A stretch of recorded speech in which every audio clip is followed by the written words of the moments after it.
Hermano, feliz sábado, que Dios lo bendiga, que la paz de Dios esté con cada uno de nosotros. Esta mañana, antes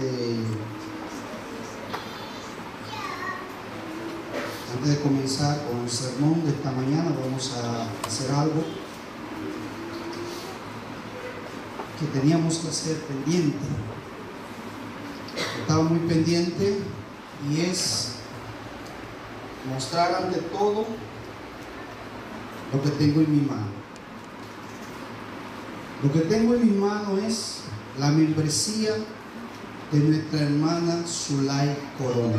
Aleluya, gloria a Dios, Señor. Ya por mucho tiempo ya estaba aquí, pero como le había dicho a ella, se me había olvidado de hacer las partes que tenía que hacer, hermanos. O sea que su membresía está aquí, y esta mañana quisiera hacer lo siguiente. Siendo que nuestra hermana Zulay, una hermana recomendada por la iglesia de Andrés para venir aquí en Riego, hemos tratado ya esto por muchas ocasiones. Queremos que ella se sienta segura de que su membresía está aquí. Pero no solamente de que su membresía está aquí, sino yo quisiera ver las manos de todas las personas que aman a esta hermana Zulay. Quiero ver las manos de todos. Y que le damos nuevamente una bienvenida, hermano. Muchas gracias, muchas gracias. Que Dios le bendiga, hermano, de Gracias. corazón. Bueno, vamos a abrir nuestra Biblia en este momento en la carta de Segunda de Pedro, capítulo 3, y el versículo, Segunda de Pedro, capítulo 3, el versículo 9. Segunda de Pedro, capítulo 3. Vamos a leer el versículo 9.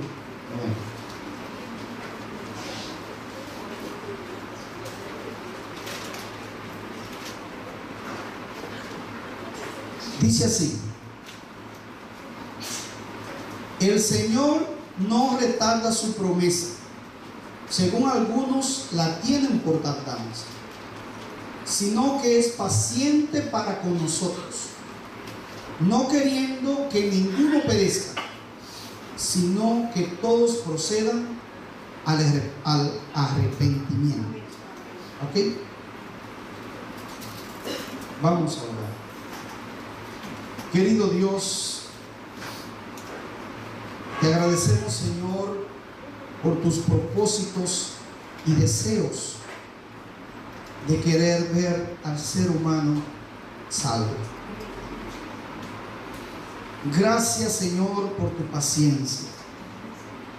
Gracias por esperarnos. Y gracias, Padre eterno, por ser un Dios que lo ha dado todo por el ser humano. Ahora quédate con nosotros, en el nombre de Jesús. Amén. Hermano, me llama la atención esta parte de este versículo que dice que el Señor no retarda su promesa, como algunos quizás la tienen, pero también dice, lo que quiero resaltar es, sino que es paciente para con nosotros, no queriendo que ninguno perezca. Dios no quiere que nadie perezca, mis hermanos. Dios no quiere. Y sabiendo a lo que se atenía allá en la cruz, ante la cruz del Calvario, Él quiso venir y morir por una humanidad que, a pesar de saber que esa misma humanidad, muchas de esas personas le iban a despreciar, le iban incluso a escupir y no iban a valorar lo que Él había hecho por esas personas. Pero Jesús murió por cada uno de nosotros. ¿Por qué? Simplemente porque nos ama. Hermanos, nosotros lo hemos dado, muchas veces hemos dado por amor, hemos dado lo que no tenemos, lo hemos sacrificado, Cada vez que yo recuerdo esa historia de que esa madre toda la tarde se iba a la orilla de un río y ella iba y recolectaba los pedacitos de jabones que quedaban, y muchas personas no sabían para qué esos pedacitos de jabones, pero esos pedacitos de jabones eran para lavar la ropa de su hijo. Y eso me conmueve, hermano, porque esa era mi mamá, quien recogía en la orilla del río esas puntitas de jabones para lavarme mi ropa. Y yo cuando recuerdo esas cosas, cada día más amo a mi madre. Amén.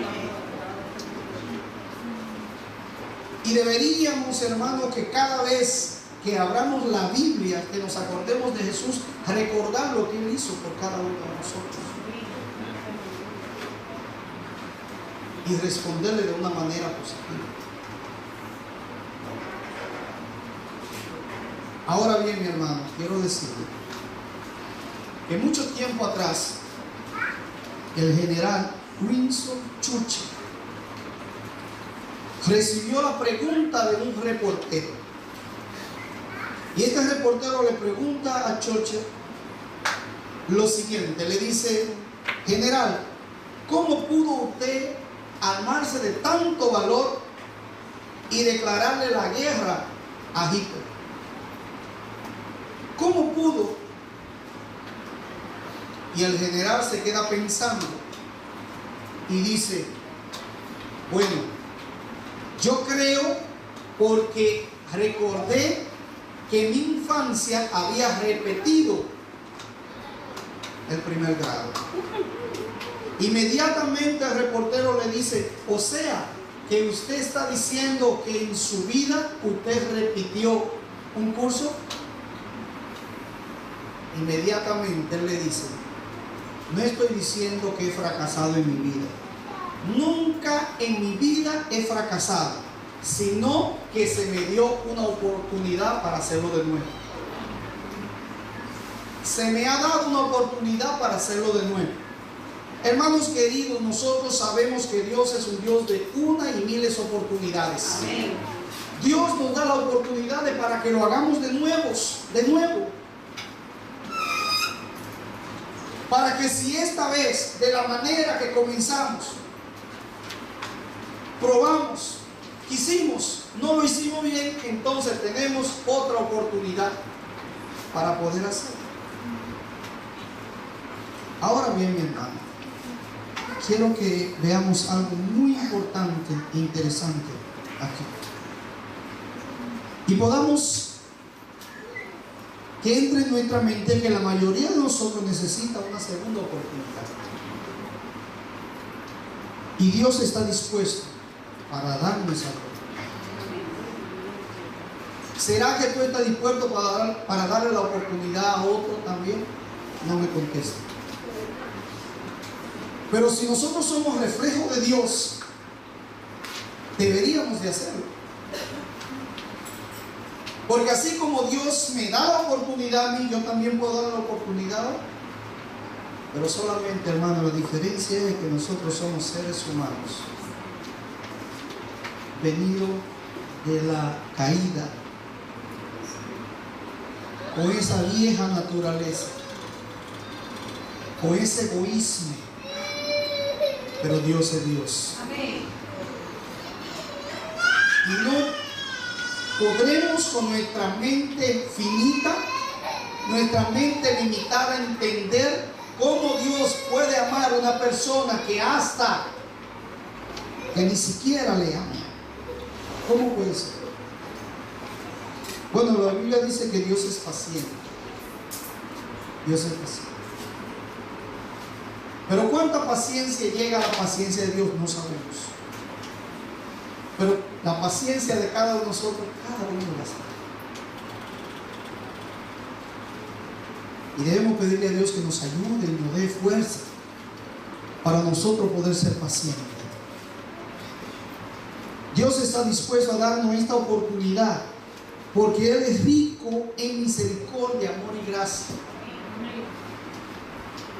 En el libro de San Lucas, capítulo 15, versículo 11 al 20, es la historia conocida del hijo pródigo. Lucas 15, versículo 11 al 20. Vemos esa historia que es contada para niños, disfrutada por nosotros como adultos, pero que constantemente Dios me está dando lecciones tras de lecciones para que nosotros podamos entender la semejanza de su amor, algo semejante a su amor, no la profundidad. Dice los primeros versículos de San Lucas 15, desde el versículo 11, dice que un hombre tenía 2 hijos, y el mayor de ellos dijo a su padre: Padre, dame la parte de los bienes que me corresponde. Y les repartió los bienes. El versículo 13 dice que no muchos días después, juntándolo todo, el hijo menor se fue lejos a una provincia apartada, y allí desperdició sus bienes viviendo perdidamente. Hermano, mire, quiero que visualicen ese cuadro. Quiero que te imagines como si fuera tú, como ese padre que trabajaste y ahorraste para darle un futuro a tu familia, para darle un futuro a tus hijos, pero que de repente, sin que tú lo pensaste, vino uno de esos hijos, y no el primogénito, sino el último de los hijos. A veces dicen por ahí que el último hijo, ¿cómo es? Que da más dolor, el último parto. Hay una frase por ahí. Bueno, yo lo comprobé con mi esposa, porque ninguno de los niños le dieron tanto así dolor, así como le dio la más pequeña. Por eso dijimos: no vamos a procrear más, porque ya es suficiente. Pero este muchacho salió de ahí, de la hacienda, de la casa de su padre, salió con las manos llenas de dinero. Salió bien. Hermanos, es que nosotros, cuando Dios nos encuentra, cuando nosotros nos dejamos encontrar por Dios, estamos vacíos. Y llega ese momento cuando Dios nos llena, cuando Dios nos da las bendiciones. Amén. Pero como seres humanos, muchas veces nosotros nos olvidamos de quién nos dio lo que podamos tener y lo que podamos ser hoy. Y muchas veces los golpes de la vida entonces nos ayudan a llegar al cambio. Dice la Biblia, o dicen algunos comentaristas de esta parábola tan famosa, que cuando este muchacho llegó a faltarle, se vio en aprieto, se vio en necesidades, este muchacho pensó, y no solamente que pensó, sino que actuó y se dirigió directamente al lugar de donde había salido, a su casa, con el pensamiento de que llegando a su casa le confesaría al padre el mal que había hecho y estaba dispuesto a recibir la deshonra. Estaba dispuesto a recibir el castigo de su desobediencia. Pero dice la Biblia que temprano en la mañana, dice la Biblia, no sé en los comentarios, que temprano en la mañana, todos los días este padre salía y comenzaba a ver en la misma dirección donde el hijo se había marchado. Porque, hermano querido, a pesar de que este hijo tuvo en su mente el deseo de no volver nunca más a la casa del padre, el padre sí en su corazón tenía ese lugar y esa esperanza de que un día su hijo iba a regresar.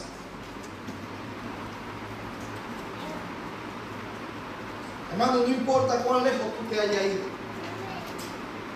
no importa en cuáles caminos hayas ido, lo importante es que tú estás aquí esta mañana. ¿Sabe por qué? Porque el Espíritu de Dios te ha traído aquí. Amén. Dios te ha dado la oportunidad. Mire, el Espíritu Santo habló con este muchacho y este muchacho resolvió venir nuevamente a la casa de su padre. Y dicen unos comentarios que junto con el padre también salía un siervo de la casa.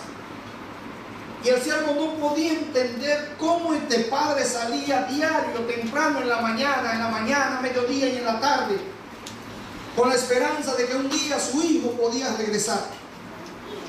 Y un día, cualquier día, un día menos pensado, desde lejos el padre comenzó a visualizar a su hijo.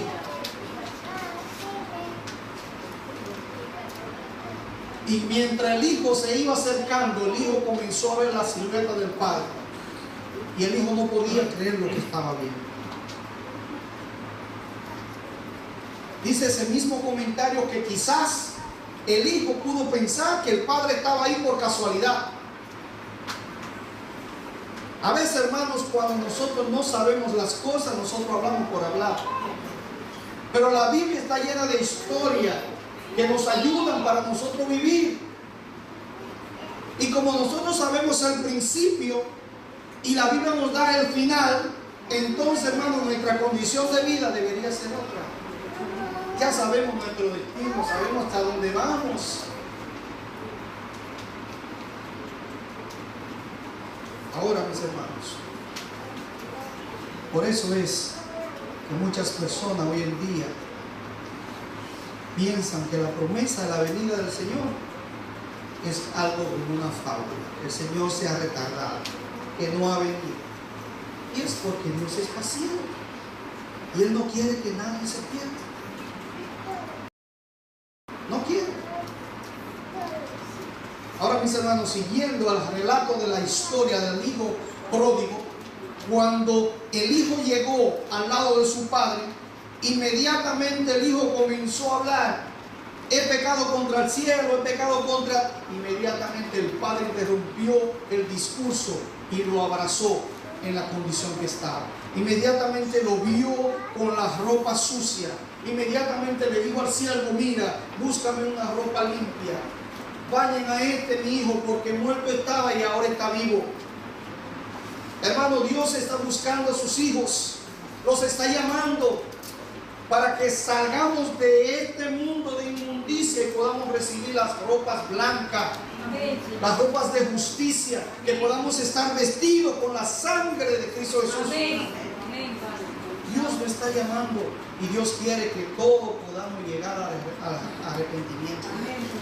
Hermanos, ¿sabe qué? El jueves pasado, voy a hacer esto un poquito más atrás. Resulta que la semana pasada yo recibo la llamada de un anciano de una iglesia, que no es de la iglesia hispana, y él me invita para que vamos a visitar una familia. Inmediatamente cuando él me dice eso, yo digo: pero ¿y eso? El pastor de él, ¿dónde está? Porque ella no me llama a su pastor y me llama a mí. Pero eso se quedó en mi mente. Y cuando yo fuimos a la cita, contactamos a la familia, quedamos que vamos a seguir estudiando. Cuando yo me dice el hermano: mira, pastor, yo te traje para que tú sigas estudiando con esta persona, y yo voy a seguir buscando, me dice. Yo le dije: no hay problema. Pero sí le hice la pregunta: ¿por qué a mí y no a otro? ¿Por qué a mí?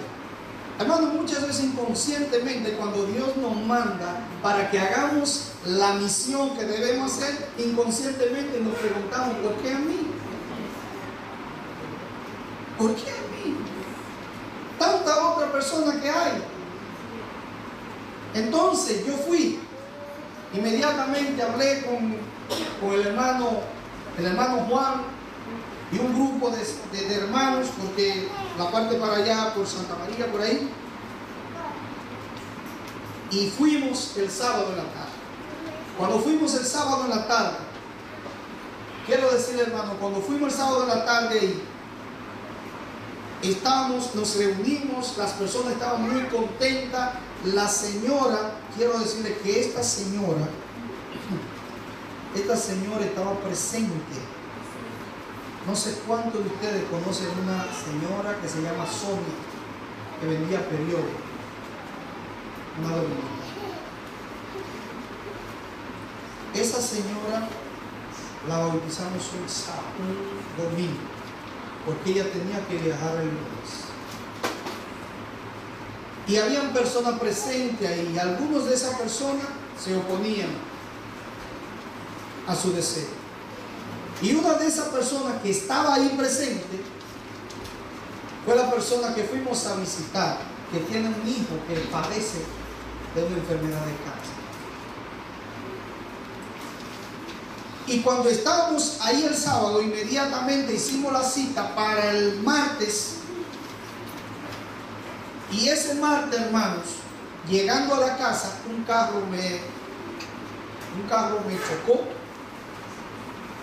Pero gracias a Dios que no pasó nada conmigo, pero de todas maneras la señora había dicho que no podía. Pero lo que quiero decir es que fuimos el jueves. El jueves recientemente estábamos allá. Y esa señora invitó a muchas personas a sus alrededores. Amén. Esa casa se llenó. Amén, Padre. Porque ella dice, si Dios le dio la oportunidad nuevamente para escuchar la palabra, porque ella estaba presente ese día en la casa de la hermana Sonia. Y ese día ella rechazó a Jesús. Y nuevamente Dios le está dando la oportunidad. Entonces ella dice que quiere hacer lo que no pudo hacer en aquella oportunidad. Ahora quiero decir, hermano querido, que cuando este padre se encontró con él, que quizás podía morir por el camino, él se alegró. Yo me imagino, mi hermano, la alegría que siente Dios cuando tú vienes a su casa. Es por eso, hermano querido, que por nada del mundo no deje de venir a la casa de Dios. Amén, Padre.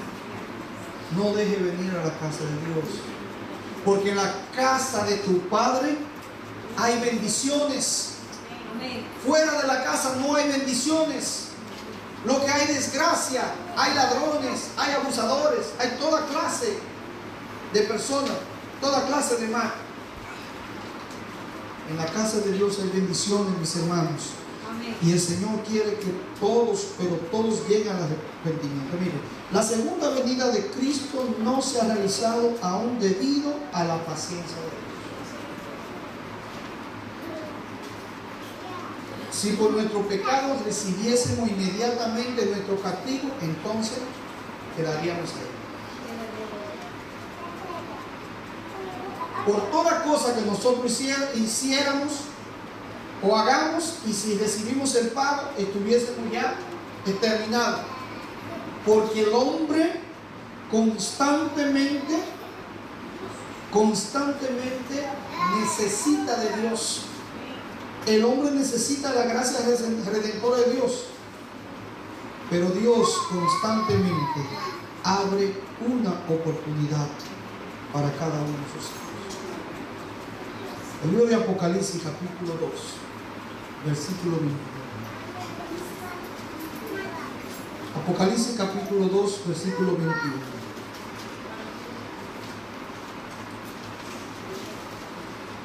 Aquí nuevamente hay esta frase que me llama la atención. Apocalipsis 2, el versículo 21.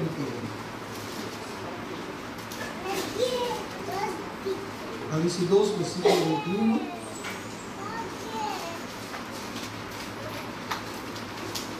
Dice así: yo le he dado tiempo para que se arrepienta, pero no quiere arrepentirse de su fornicación. Yo le he dado tiempo. En los últimos días, hermanos, en los últimos días nadie podrá decir que no ha tenido la oportunidad de arrepentirse. ¿qué significaría arrepentir? Arrepentirse significa volverse a la otra dirección. Volverse a la otra dirección. ¿Ok? O sea, arrepentir, que si estoy haciendo algo mal, me arrepiento y hago entonces lo bueno. Pero el arrepentimiento viene acompañado ¿con qué? ¿Con qué viene el arrepentimiento acompañado? Tú debes sentir realmente un arrepentimiento genuino. Tú debes sentir realmente un arrepentimiento de corazón. En algún momento de nuestra vida cristiana hemos prometido a Dios que si nos da la oportunidad de hacer lo que no corresponde hacer, lo haríamos. En algún momento. Pero el gran problema del cristiano es creer saber qué hacer. Ese es el gran problema. Creer saber qué hacer. Pero hermanos, nosotros no podemos saber más que Dios. Solamente debemos obedecer su palabra y dejarnos guiar por Él, ser llevado donde Él quiera, porque Él sabe lo mejor y Él sabe la manera. Hermanos, hay muchas cosas. Yo mismo me he preguntado en la vida, Señor, ¿cómo tú vas a salvar a esta persona? Pero el Señor lo sabe. Mi mente es una mente muy limitada, pero Dios es grande y rico en misericordia. Dios es omnisciente y Dios sabe, Dios sabrá la manera. Pero solamente lo que pasa es que la manera como Dios quiere muchas veces no es la manera que el hombre quiere. Nunca el hombre está de acuerdo con la cosa de Dios. Nunca.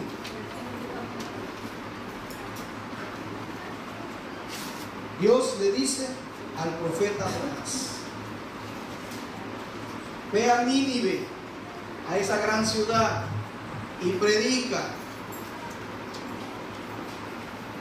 Predica. Esa fue la orden de Dios para el profeta, ¿verdad? Pero el profeta, en lugar de obedecer a Dios, ¿qué hizo? Hizo lo que según él, según su concepto, creyó que era mejor. Y en lugar de ir a Nínive, lo que hizo fue que se retiró a un lugar lejos de la presencia de Dios, lejos de escuchar la misericordia de Dios.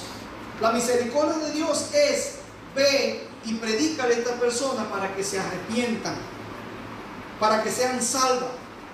Pero según el concepto de Jonás, es que esta persona no son merecedores de la gracia de Dios. Esta persona no merecen el cielo. ¿Por qué? Porque son personas que le han hecho daño a tu pueblo. Hermano, ¿ustedes recuerdan esos últimos momentos cuando Jesús estaba con Pedro? Jesús habló con Pedro y le preguntó a Pedro por 3 veces: Pedro, ¿me amas? ¿Verdad? ¿Recuerdan? Y ustedes también recuerdan que había uno de los discípulos que siempre vivía buscando y estaba de lejito, siguiendo, ¿verdad? ¿Verdad? Juan, ¿verdad? Y estaba de lejito. Y entonces, mientras Jesús está conversando con Pedro, le está haciendo preguntas, está haciendo cosas personales con Pedro, y le dice a Pedro: Pedro, ¿tú me amas? Pedro, tú esto, Pedro, tú aquello. Pedro inmediatamente dirige su vida y su mente a la persona ajena. Trata de desviar al maestro y le pregunta: ¿y qué de este? Entonces dice: ¿qué te importa? ¿Qué te importa si yo quiero salvarlo? ¿Qué hay si yo quiero que se quede hasta los confines de los tiempos? ¿Qué hay?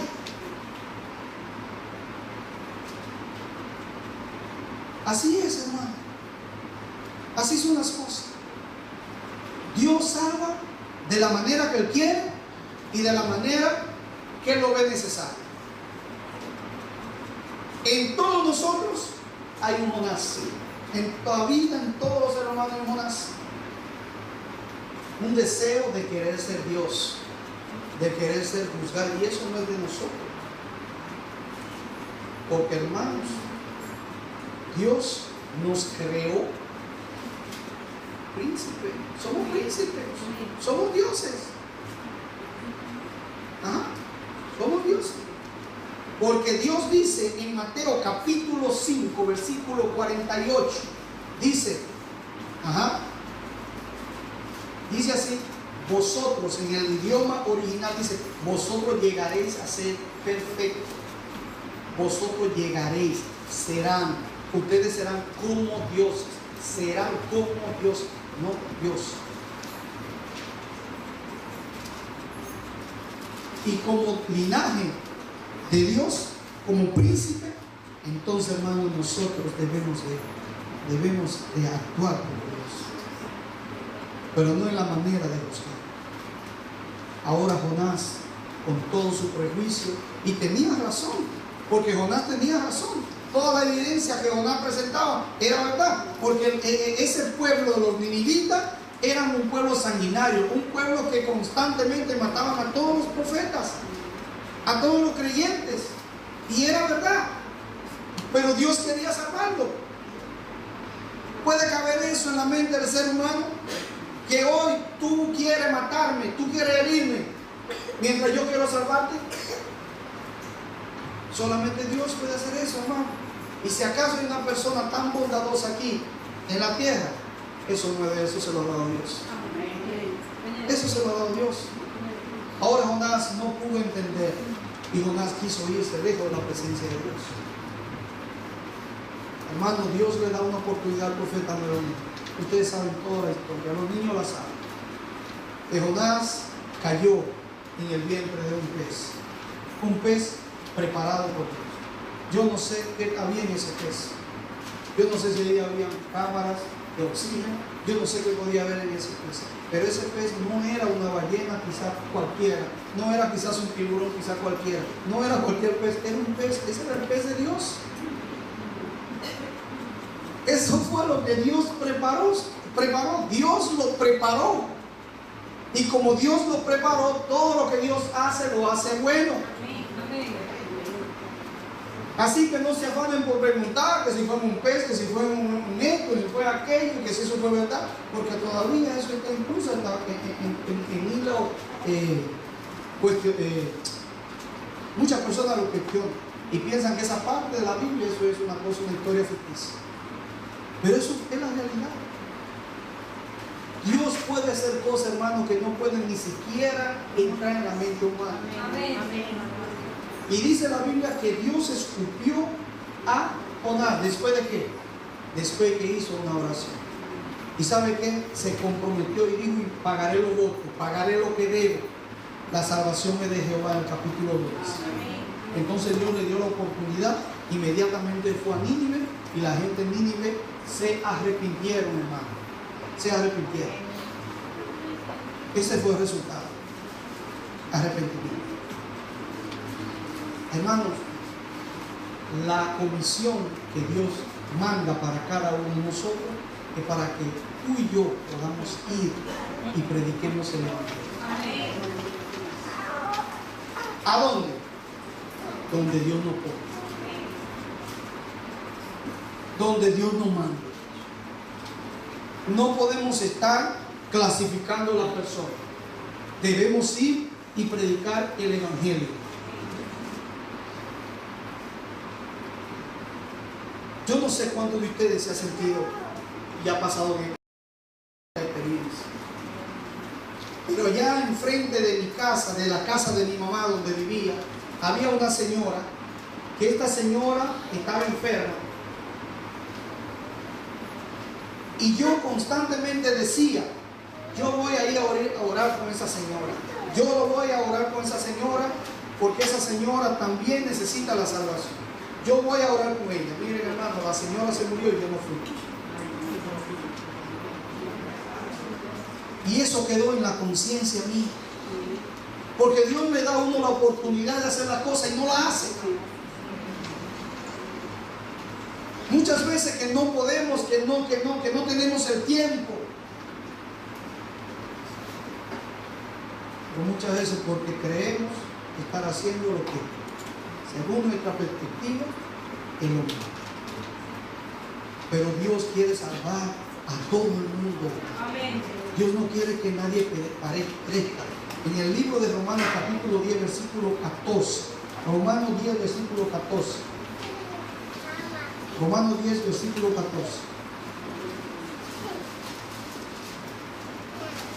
Romanos 10 versículo 14. Esta es una de las citas por la cual muchos de los amigos que se llaman ser testigos por ahí, ellos utilizan mucho. Y esta cita le motiva a ellos a salir. Y ojalá que esta cita nos motive a nosotros a salir. 10:14 de Romanos. Dice así: ¿Cómo pues invocarán a aquel en el cual no han creído? ¿Y cómo creerán en aquel de quien no han oído? ¿Y cómo irán sin saber quién les predique? Y el versículo 15 dice: ¿y cómo predicarán si no son enviados? Como está escrito: cuán hermosos son los pies de los que anuncian la paz, de los que anuncian las buenas nuevas. Cuán hermosos son los pies. Y en el libro de Isaías capítulo 6, el versículo 8. Isaías capítulo 6, versículo 8. Está el siguiente clamor de nuestro Dios. Dice así: después oí la voz del Señor que decía: ¿a quién enviaré y quién irá por nosotros? Entonces respondí yo: heme aquí, envíame a mí. Heme aquí, envíame a mí. Hermanos, esta debe ser la decisión y la determinación de cada uno de nosotros. Heme aquí, envíame.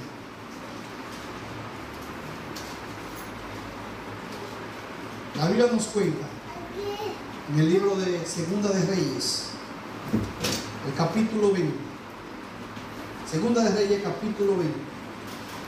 Es la historia del rey Ezequías. Rey Ezequías. Y dice la Biblia que Ezequías cayó enfermo. Pero no una enfermedad cualquiera. Esta enfermedad fue una enfermedad para muerte. O sea, podríamos decir como una enfermedad terminal. Ya una enfermedad en la cual ya la persona no va a vivir más. Ya no hay ninguna esperanza de vida para esa persona. Dice la Biblia. Entonces, Dios manda al profeta Isaías y le dice al rey Ezequías: prepara tu casa, porque seguro vas a morir. Hermano, ¿qué harás tú hoy si recibes la noticia de que va a morir? ¿Qué es lo primero que va a hacer? No me digas.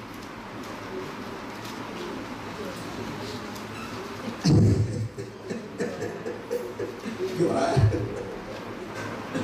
¿Qué es lo primero que va a hacer si sabe que Jesús va a venir hoy? ¿Ah?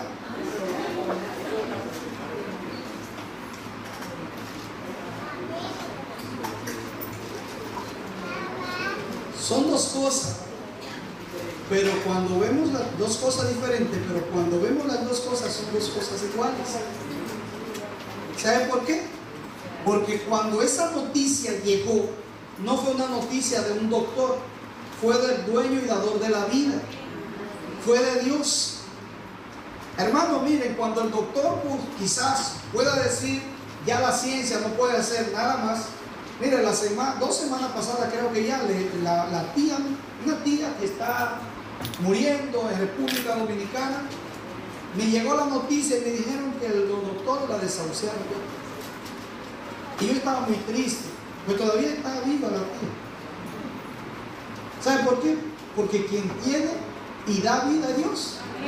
Pero cuando Dios te dice a ti, Dios mismo te manda a decir: arregla tu casa porque ciertamente tú vas a morir, entonces la cosa es seria.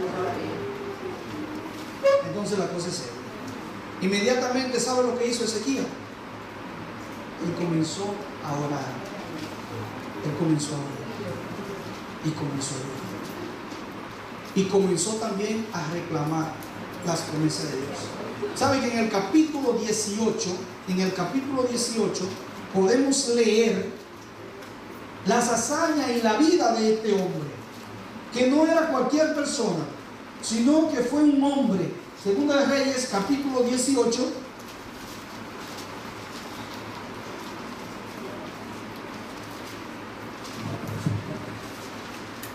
Segunda de Reyes, capítulo 18, dice que en el tercer año de Oseas, hijo de Ela, rey de Israel, comenzó a reinar Ezequías, hijo de Acaz, rey de Judá. Cuando comenzó a reinar, tenía 25 años y reinó en Jerusalén 29 años. El nombre de su madre era Abi, hija de Zacarías. Hizo lo recto ante los ojos de Jehová, conforme a todas las cosas que había hecho David, su padre. Quitó los lugares altos, quebró las imágenes, rompió los símbolos de acera e hizo pedazos la serpiente de bronce que había hecho Moisés. Porque la serpiente de bronce que había hecho Moisés, porque hasta entonces los hijos de Israel le quemaban incienso, y lo llamó Nehustán. En Jehová Dios de Israel puso su esperanza. Entre todos los reyes de Judá no hubo otro como él, antes ni después, pues siguió a Jehová y no se apartó de él, sino que guardó los mandamientos que Jehová prescribió a Moisés. Jehová estaba con él a donde quiera que iba, prosperaba. Ezequías se rebeló contra el rey de Asiria y no lo sirvió. También derrotó a los filisteos hasta Gaza y su frontera, desde la torre de las atalayas hasta las ciudades fortificadas. Hermano, podríamos decir, pero qué malo hizo Ezequías. ¿Qué maldad hizo Ezequías? La Biblia misma lo dice, que era diferente de todos los reyes. Pero no es precisamente que tú estés haciendo mal para que tú puedas ser usado por Dios. Dios permitió que este hombre pudiese tener esta enfermedad, porque Dios, su propósito se iba a cumplir ante él. Hay muchas personas, mis hermanos, miren, yo recuerdo que yo fui a visitar a una señora que estaba también así, en los últimos días de su vida. Y cuando nosotros fuimos y oramos, y esta señora se encantó y hasta aceptó a Jesús. Pero toda la familia recibieron el mensaje. Y la familia comenzaron después de la muerte de la señora. Yo le digo, hermano, que inclusive, cuando esa señora murió, la familia fueron a la iglesia católica de Montaña y hablaron con el pastor y le dijeron al pastor de la iglesia de Montaña que me permitiese yo predicar en el templo de la iglesia católica. Amén. Yo prediqué. Amén. Con muchas personas. Y después de ahí, hermano, nosotros seguimos en la familia. Y hay algunos de la familia que están en la nueva fe. ¿Por qué que nosotros no sabemos, hermano, de la manera como Dios trabaja? Amén. Ahora dice la Biblia que Ezequías estaba enfermo y Dios le dio, nuevamente le dio, ¿cuántos años le dio? 7, 8, 9, no, le dio 15 años. 15 años, le dio una oportunidad de 15 años para hacer quizás lo que no hizo. Porque, hermano, tú puedes estar guardando los mandamientos, tú puedes dar el diezmo, la ofrenda, tú puedes ser una buena persona, un buen cristiano, pero si tú no compartes la palabra, verdaderamente, hermano, no estás obedeciendo todo. Verdaderamente.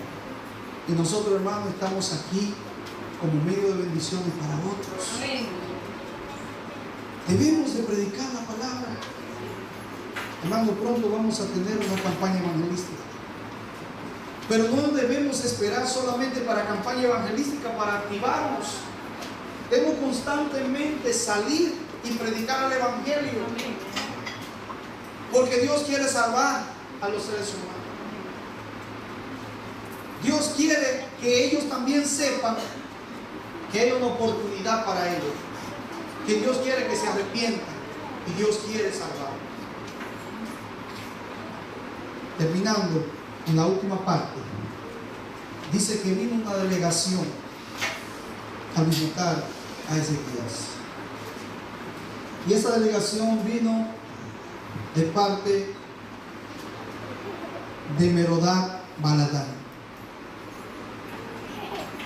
El versículo 12, capítulo 20 de Segunda de Reyes dice que Merodach Baladán, hijo de Balaam, hijo de Babilonia, envió mensajero con cartas y presentes a Ezequías, porque había oído que Ezequías había caído enfermo. La razón por la cual él trató, se puso curioso para ver qué había sucedido, fue por lo que había escuchado. Y dice la hermana Juárez que en ese momento, cuando se ocasionó ese milagro, en el cielo hubo una gran señal. Y los pueblos que vivían alrededor de donde estaba Israel, siempre ellos sabían de que cuando había un prodigio, una señal así, siempre había la mano del Señor que estaba interviniendo en la vida de sus hijos.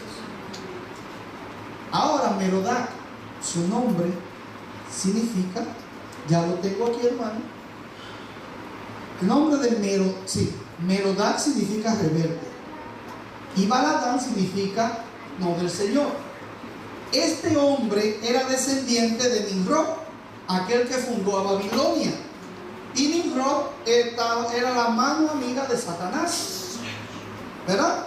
O sea que este hombre era enemigo de los hijos de Dios. Hermano, ¿cómo podemos nosotros entender un Dios que ama hasta sus enemigos? Dios quiere salvar hasta sus enemigos. Dios le está dando la oportunidad a través de esta enfermedad para que este hombre, este pueblo, esta delegación pueda llevar un reporte de ese gran Dios que salva, inclusive hasta los enemigos. No nos pongamos a buscarle la quinta pata al gato, mi hermano. Vamos a hacer lo que Dios nos está mandando a hacer. Amén. Ahora, cuando esta gente vinieron donde Ezequías, lo primero que Ezequías hizo fue mostrarle todo lo que tenía, todo lo que había logrado, todo lo que tenía, lo que era suyo. Pero ¿dónde quedó la gloria de Dios? Hermanos, tú y yo debemos ser testigos oculares de cómo andamos, cómo hablamos, cómo hacemos delante de Dios. Debemos ser testigos para que el mundo ahí pueda enamorarse de la imagen que nosotros estamos dando de Dios. Y no debemos de esforzarnos por hacer esas cosas. El mismo Dios nos ayudará y nos dará las almas y nos dará la fuerza y la palabra para nosotros hacer las cosas y ser buen representante de Dios. Solamente cuando nosotros queremos hacer las cosas a la medida de nosotros, lo que hacemos es que lo dañamos. Hermanos, vamos a seguir a Dios y vamos a ser reflejo de su gloria, porque Dios quiere salvar a todo el mundo. Dios quiere salvar a todo el mundo. Dios no quiere que nadie perezca, mi hermano. Y por eso Dios es paciente. Por eso Dios no ha terminado a los enemigos de los hijos de Dios. Hay muchas personas que no han estado causando sufrimiento en nuestra vida. No importa, sé paciente como Dios. Que Dios, en su debido tiempo, Dios va a hablar con esa persona. Y